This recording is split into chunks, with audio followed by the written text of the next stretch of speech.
Romans 1, a passage that has haunted many LGBTQ Christians. It's been used by the church to condemn, to shame, and to silence. For some, it's even been the reason they walked away from faith completely. But is that what Paul really meant? Is this passage about loving, committed, same-sex relationships at all? Romans 1 isn't a lesson on sexual ethics. It's a reflection on idolatry. Paul is describing the spiritual state of the nations, people who rejected God and turned to debauchery. Paul's purpose in Romans 1:3 is to paint a theological picture of the world, leading to the conclusion that every human being desperately needs salvation. Paul's world was not like our world today.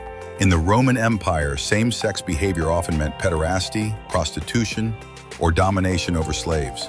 It was about power, not love.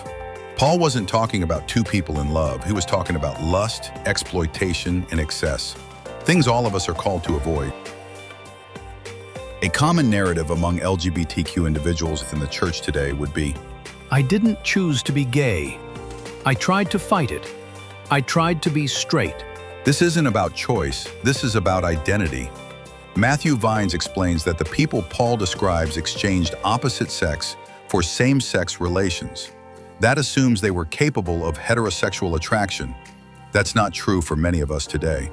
We didn't exchange anything, we simply are.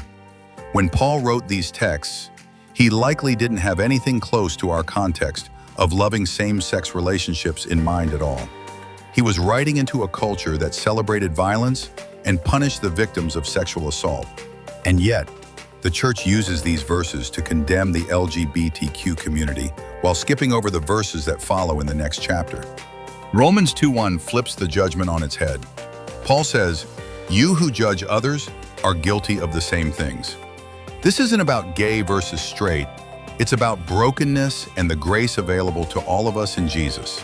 Paul didn't know what we know today about sexual orientation, just like he didn't fully understand gender roles, slavery, or science. Scripture was never meant to destroy people. It was meant to bring life. Don't let mistranslation or misunderstanding steal your peace. You are not outside of God's love. You belong.